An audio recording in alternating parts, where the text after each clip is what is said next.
Hey, Stux here. Today I'm going to answer some more questions that have been posted on my Discord. Again, if you want to ask your own questions, make sure to head down to the link in the description to join the server. There's a channel called Ask Stux Anything. You can simply post your questions in there. In over a year of that channel's existence, I haven't failed answering a single question, so if you post yours, there's a 100% chance that I'm going to go over it. Now, the first question that I'd like to go over is by Icecax, and he asks, how would you handle a 9-man team? Use a 6-man roster and put 3 on the bench. Use a 9-man roster and swap every week or so. Just put in who's best in that specific comp. Now, there are multiple uses for having a roster of that size. The first reason is having subs. There have been multiple situations within the Overwatch League where players are just sick or they can't play. And in those cases, having a sub is obviously very, very important, because if you have a 6-man roster and one of your players is sick, you're going to have to play with a sick player, which isn't really very optimal, and you don't want to take that risk. So that's one of the reasons why you want to have a sub player, in order to actually substitute in case an emergency prevents one of your startup players to play that match. Now, another reason is actually meta-proofing, right? So that's the act of making sure that your team is not going to be completely useless as soon as the meta changes. You don't want to specialize in just a single meta. And in general, you always want to have specialists on your team. Players that focus on a very specific subset of characters and mastering those, because that increases your chances of winning with that specific character. Now, it is better to have 2 specialists where, for example, you have a tracer specialist, a tracer Sombra kind of specialist, and you also have a dedicated, Widowmaker kind of flicky hitscan player. In that case, if there's a Widowmaker meta, you can use the Widowmaker specialist, or if there's a dive meta with Tracer Sombra, then you can use the Tracer Sombra player, instead of having to use just one player that is kind of half-assing both roles at once. Now, the third use, and this is something that not a lot of players think about, is bench pressure. So if you have a 6-man roster and everyone on the team is a starter, then there is a lot less pressure on the players and you have a lot less leverage over the players, because if they perform poorly, they can't just be replaced. You would actually have to trial players, you have to figure out contracts, etc. And it's a very arduous process. Whereas if you have a roster with multiple players, right, you have maybe 2 hitscan players, then the hitscan player that is the starter really needs to give it his all, really needs to make sure that he's performing up to standards, because if he doesn't, he's going to get replaced by the player on the bench. And then lastly, the fourth use for having larger rosters are in-house scrims. So if you have a full 12-man roster, for example, or if you have an academy team with some 2-way players that are benched for the Overwatch League team, in that case you can go and do a lot of scrims with those B teams in order to try out new strategies and make sure that your players are getting value out of their time even when they aren't actually starters. Now, the next question is by Renegade, and he asks, how should I make my team do something? I've told them the problems they need to fix, and I've given them ways to fix those problems. But whenever we have scrims, it seems like they've done nothing to work on these problems. Now, first of all, I know what you're thinking. Jesus Christ, he's just a toxic player. He shouldn't be telling his teammates what to do. But I wanted to provide a little context on Renegade. Renegade is actually currently 14 years old, and he's an aspiring coach. He's not really a player. So he's referring about telling his players on his team what to do, but they are unable to actually put that into action. Now, the first thing that you need to do is make sure that you keep your players accountable. The easiest way, and in my opinion, best ways to do that, is to ask the players to take notes.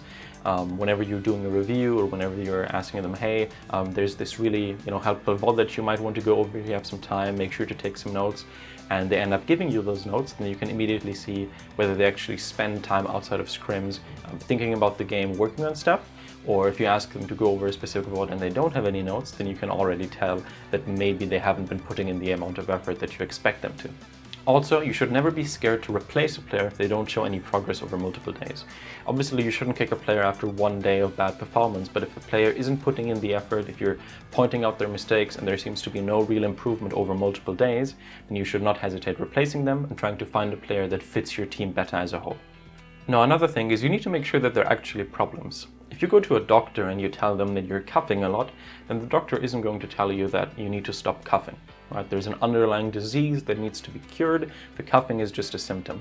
And it's the same thing in Overwatch. Right? If you feel like your player maybe is losing a lot of one-on-ones, then or he's not getting a lot of value out of his ultimate, then it's not just enough to point out those things. Maybe there are underlying issues that cause all of this, right? A lack of confidence, poor communication, poor overall understanding of the win condition. So it's important to not be too specific with your advice. It's always important to look at multiple problems that the player has and see if you can somehow connect all of these problems, because sometimes you can hit 2 flies with one swing. where a very underlying issue, an underlying misconception is actually the root cause of multiple issues, and if that misconception is cleared up, all of a sudden all of these different problems that the player has no longer exist.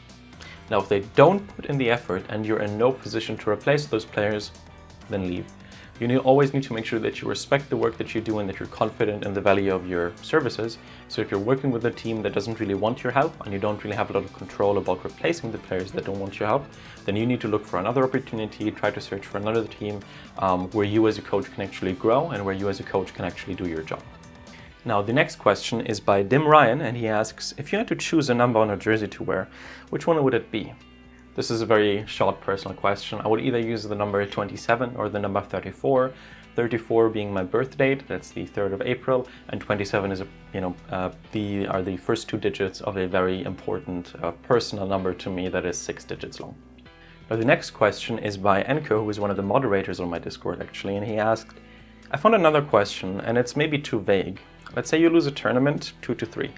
Something close, and you can pinpoint minor mistakes, some unlucky headshot picks off your Lucio with beat, a pillar blocks a pivotal diva bomb, and if those things hadn't happened, you would have won. How would you as a coach deal with that and team morale? Do you tell them unlucky game and just personally make a mental note to improve even on minor positional flaws? Now, that depends. If the issues are very, very fundamental, for example, them not knowing how to play certain situations or them not knowing how to position properly, then yes, that is ideally something that you do want to address. Now, that said though, even though the score is 2-3, matches are rarely actually that close. There are no such things as unlucky headshot picks or losing a game because your diva bomb was blocked by a telephone pole or something. Those are very, very minor occurrences, and if you as a coach look at a game and the only piece of feedback that you can give them in a very close game like a 2-3 is, oh, you shouldn't have gotten a headshot there, and oh, they got value out of their diva bomb, then you're doing something wrong. Now, when you're in a 2-3, that doesn't actually mean that only a few minor mistakes were holding you back from winning. Every single team in the actual league is 4-0-able. I mean, we saw that with the recent resurgence of the Washington Justice, a team that we thought wasn't really capable of beating a lot of teams, and all of a sudden they're actually on a roll and they're getting very, very good results against every team. So you shouldn't make it your goal as a coach to look at a 2-3 and ask yourself, what could have happened differently that would have turned this into a 3-2? You need to look at a game and ask yourself, why was this not a 4-0? Why did we lose all of these maps? How can we turn those losses into actual wins? And you cannot turn a 2-3 into a 4-0 by simply looking at small mistakes like, someone getting unlucky headshotted or, someone dying to a diva bomb. Because the reality is that if you're a very, very good team, then you're not going to be stopped in your tracks of getting a 4-0 because of minor mistakes like that. You can 4-0 a team despite those small picks. Overall, when you look at a game, you need to ask yourself the question, if that Widow shot didn't land, would that have turned the 2-3 into a 3-2? And the answer to that is yes, but that is not really the point of what you're trying to do. The real question is, would that Widow headshot not happening have turned this 2-3 into a 4-0? And if the answer to that is no, then you really don't want to focus on it. There are always bigger issues, always fundamental issues that you can actually work on that prevent your team from performing how they should. All right, those are all of the questions for today. Make sure to follow me on Twitter, link for that is down in the description. And again, make sure to join the Discord, the link for that is in the description as well. Just ask your questions in #AskStux, make sure to ping me, and I'm going to get right back to you. My name is Stux, and I'd like to thank you for learning.